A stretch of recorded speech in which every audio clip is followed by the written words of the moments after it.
Di video kali ini kita akan membahas sebuah insiden militer yang hampir mengubah peta perang di Timur Tengah.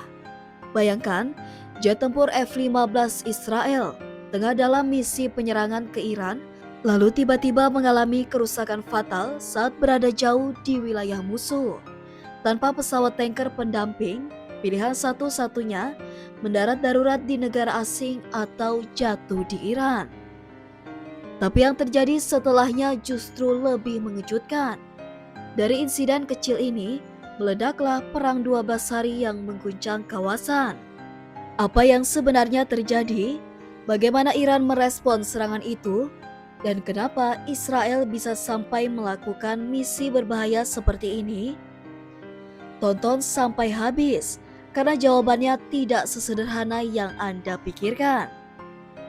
Kita mulai dari hari yang memicu semuanya, 13 Juni 2025. Jet-jet tempur Israel F-15 diluncurkan dalam misi rahasia untuk menyerang fasilitas strategis Iran.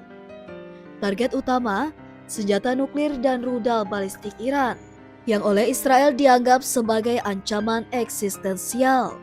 Tapi yang tidak disangka, salah satu jet tempur mengalami kerusakan pada tangki bahan bakar saat sudah jauh masuk ke wilayah udara Iran.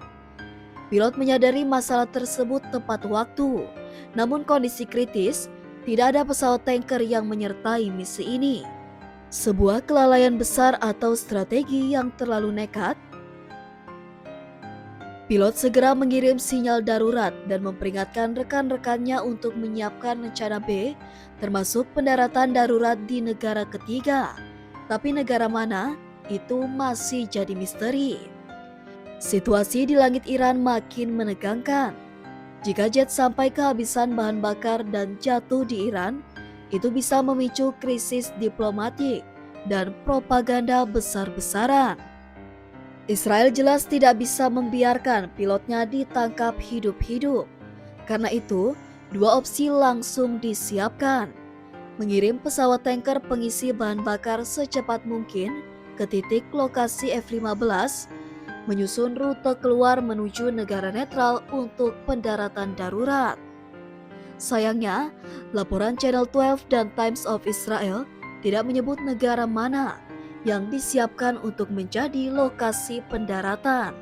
Namun, banyak pengamat menduga itu bisa jadi Yordania atau negara Teluk lainnya. Akhirnya, pesawat tanker berhasil tiba tepat waktu. Bahan bakar dialirkan di udara, manuver beresiko tinggi tapi berhasil. F-15 tidak perlu mendarat darurat dan misi tetap berjalan. Jet kembali ke pangkalan tanpa harus meninggalkan jejak di negara ketiga. Namun, kerusakan itu menjadi pemicu ketegangan yang lebih luas, karena Iran sudah tahu mereka diserang dan mereka tidak tinggal diam. Pada hari yang sama, 13 Juni, Israel meluncurkan serangan dadakan ke fasilitas nuklir dan sistem rudal Iran. Namun Iran langsung membalas dengan hujan rudal. Ratusan proyektil diluncurkan ke arah wilayah Israel, termasuk Tel Aviv dan pangkalan militer di selatan. Konflik pun membesar dan dunia menyebutnya sebagai Perang 12 Hari. Konflik singkat tapi brutal yang menewaskan ratusan orang dan mengubah dinamika kawasan.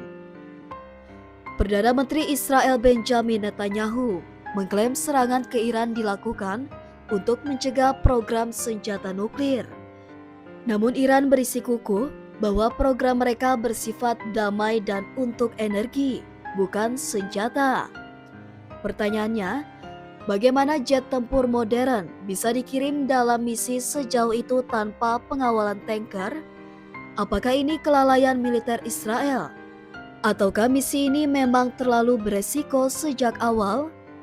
Beberapa analis menilai ini adalah kesalahan strategis yang bisa berujung malapetaka. Bayangkan jika pesawat itu jatuh di Iran, pilot ditangkap, lalu diekspos ke media internasional, Israel akan kehilangan muka, dan Iran akan mendapatkan nilai diplomatik besar. Untungnya, insiden itu tidak berubah jadi skandal global, tapi konsekuensinya tetap terjadi. Iran membalas dan perang meledak. Kejadian ini menunjukkan bahwa satu insiden kecil dalam dunia militer bisa memicu perang besar. Dari satu jet tempur yang nyaris kehabisan bahan bakar, berujung pada pertempuran 2 minggu penuh darah dan amarah. Ini bukan sekadar konflik dua negara, tapi cerminan dari ketegangan global antara kekuatan timur dan barat, antara kecurigaan lama dan ambisi modern. Bagaimana kelanjutannya? Apakah akan ada eskalasi lebih jauh? Apakah Iran akan mempercepat program nuklirnya? Dan apakah Israel akan kembali menyerang?